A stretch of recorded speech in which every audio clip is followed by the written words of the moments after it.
The snowstorm raged outside, its howling winds lashing against the walls of Martin's remote cabin. The wooden structure groaned under the relentless assault of ice and snow, but inside, the crackling fire painted flickering shadows across the dimly lit room. Martin, a retired firefighter, sat in his worn-out armchair, cupping a mug of steaming coffee in his calloused hands. He exhaled slowly, savoring the warmth, letting the quiet solitude settle around him. Then it came. A faint sound, nearly swallowed by the storm's furious wails. A soft, desperate scratching, so light that at first he thought he had imagined it. His brow furrowed as he set down his mug, leaning forward slightly, listening intently. Silence. For a moment, the only sound was the wind shrieking through the trees outside, rattling the window panes like an unwelcome guest. But then, there it was again, this time accompanied by a muffled whimper. Low, fragile, and filled with something that sent a shiver down Martin's spine. He stood, his heart beginning to quicken. His boots creaked against the wooden floor as he made his way toward the door. Each step careful, calculated. 1,000 thoughts raced through his mind. Could it be a wild animal? A lost traveler? His instincts warned him to be cautious, yet something deeper urged him forward. As he reached the front door, the wind howled louder, as if warning him against what lay beyond. He hesitated, gripping the doorknob, then peered through the frost-covered glass. And there, standing amidst the swirling snow, was a German shepherd, thin, trembling, its fur crusted with frost. Pressed tightly against its side, nearly buried beneath the accumulating snow, were two tiny puppies. Martin's breath caught in his throat.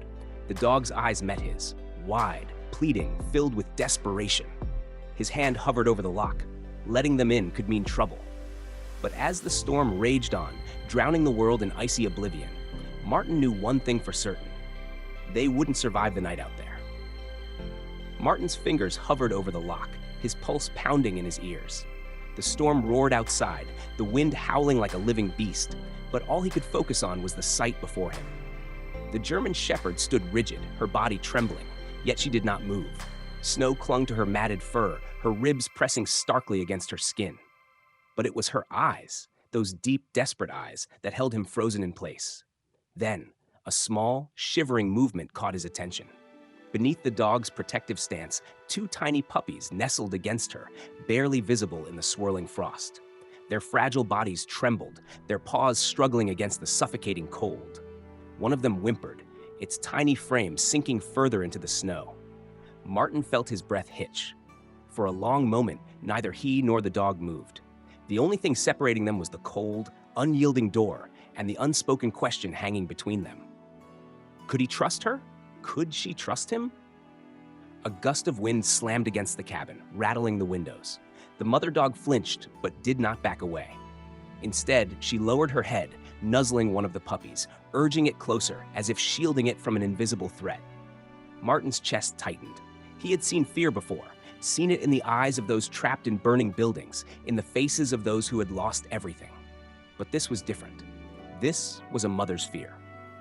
A mother who had fought to protect her young, but was losing the battle against the cold. He exhaled sharply, making his decision.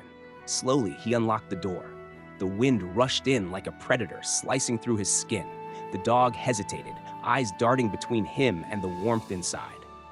"Come on, girl," he said gently, crouching down, trying to make himself less intimidating. "You'll freeze out there." The German shepherd let out a soft whimper. Then, cautiously, she took a step forward. The moment the door shut behind them, the cabin was filled with an eerie silence, broken only by the soft crackling of the fire. The warmth inside was a stark contrast to the biting cold outside, but the German shepherd didn't relax. She remained tense, her body stiff as she positioned herself between Martin and her two pups. Martin moved carefully, retrieving an old blanket from the couch. He crouched down and gently draped it over the trembling mother and her young. She flinched at first, her muscles coiling as if expecting harm. But when nothing happened, she let out a long, shaky breath, her body finally sinking into the wooden floor. The puppies, still weak and shivering, nestled closer to her belly. Their tiny chests rose and fell in uneven breaths, their bodies so small, so fragile. Martin reached out instinctively, wanting to check on them, but the moment his fingers moved closer, the mother dog let out a low, warning growl. It wasn't aggressive, It wasn't meant to threaten. It was protective. Martin exhaled, raising his hands in surrender. "All right, I get it. You're a good mom." Standing up, he made his way to the kitchen and filled a bowl with warm water. He placed it near the mother dog and then stepped back, giving her space. She watched him carefully, her amber eyes locked onto his. For a long moment, she hesitated. Then, cautiously, she leaned forward and began to drink. As she lapped at the water, her pup stirred, letting out soft, sleepy whimpers. Martin watched in silence, his mind racing with questions. Where had she come from? How had she survived this long? One thing was certain, she had fought hard to keep her pups alive. And now, he would fight for them too. The days passed in an uneasy calm. The German Shepherd, whom Martin had started calling Luna, was slowly adjusting to life inside the cabin. Though still wary, she no longer growled when he approached. Her pups, Snow and Ash, grew stronger with each passing day, their once weak cries turning into playful yips as they tumbled over each other near the fireplace. But despite the warmth inside, Martin couldn't shake the feeling that something was off. It was a creeping unease, subtle yet persistent, like an itch in the back of his mind. One night, as he sat by the window, sipping his coffee, he noticed something. A shadow. At first, he thought it was a trick of the moonlight reflecting off the snow, but as he leaned closer, his breath fogging the glass, his pulse quickened. There, at the edge of the tree line, a figure stood motionless. Martin's grip on his coffee mug tightened. Someone was out there, watching. Luna stirred, her ears perking up.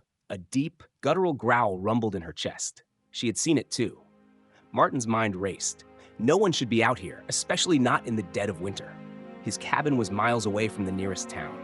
Whoever it was, they weren't lost. They weren't passing through. They were here for a reason.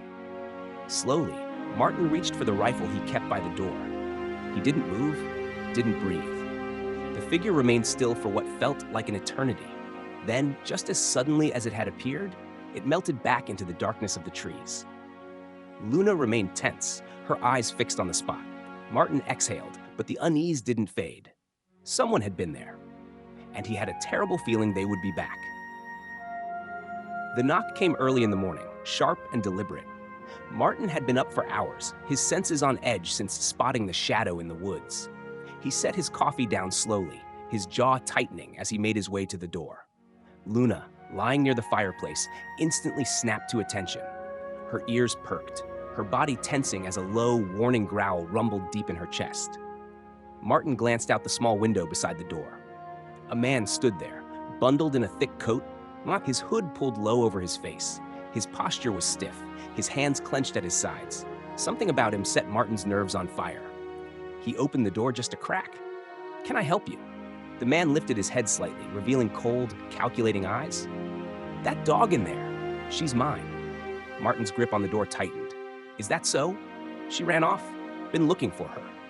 The man's voice was smooth, but something about it felt off. His gaze flickered past Martin, scanning the inside of the cabin. "Heard she ended up here." Luna's growl deepened, her fur bristling. Her entire body had gone rigid, every muscle coiled with tension. Martin felt his stomach turn. She knew this man. "If she was yours, why did she show up at my door half-starved and frozen?" Martin's voice was steady, but there was steel beneath it. The man shrugged, taking a step forward.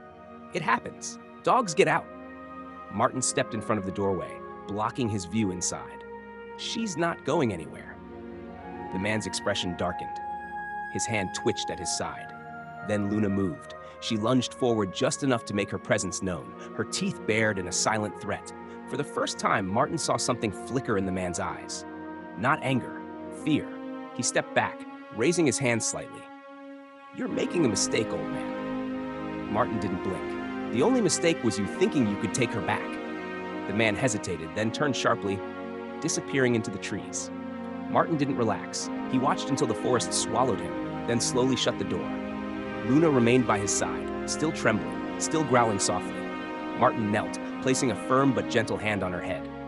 "He's gone," he murmured. "But I promise you, he won't take you away." Luna leaned into his touch, and for the first time since she had arrived, she let out a deep, shaky breath, as if finally beginning to believe him.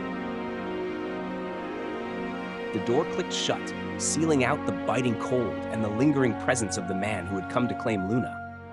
Martin locked it, his fingers tightening briefly around the key before he turned to face her. She still stood rigid, her body coiled with tension, her amber eyes fixed on the door as if expecting it to burst open again at any moment. Martin knelt beside her, speaking softly. "He's gone." Luna didn't move at first. Her ears were still perked, her breathing still uneven. Then, after what felt like an eternity, her muscles loosened, and she let out a long, shaky exhale. Snow and Ash, sensing the shift in their mother, wriggled toward her, their tiny bodies pressing against her warmth. She nuzzled them instinctively, her protective stance finally softening. Martin watched them for a moment, then reached out, his hand hesitating inches from Luna's head. This time, she didn't pull away. Instead, she lifted her eyes to his, studying him, searching for something unspoken. Slowly, cautiously, she leaned into his palm. The simple act nearly stole Martin's breath. "You're safe now," he murmured. "No one's taking you away." Luna closed her eyes, resting against his touch. That night, as the fire crackled in the hearth, the cabin felt different, warmer, not just from the heat of the flames, but from the quiet sense of understanding that had settled between them. Snow and Ash curled against Luna's belly, their soft, rhythmic breaths filling the space. Luna lay beside them, her body finally at ease. And Martin, for the first time in years, felt something he hadn't realized he had lost.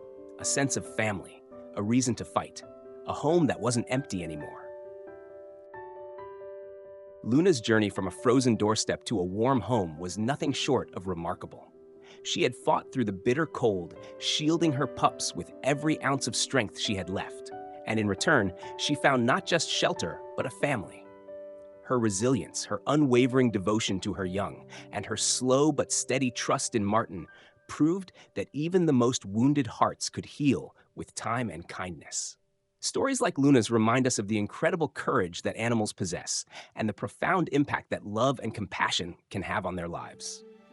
So many animals are abandoned, left to fend for themselves in a world that can be harsh and unforgiving. But every act of kindness, every door opened, every hand extended in care can change a life forever. If this story touched your heart, let it inspire you to take action. Consider adopting, supporting a local shelter, or simply sharing this story to spread awareness. Together, we can make a difference, one rescue at a time. Subscribe to our channel, like this video, and share it with someone who believes in second chances.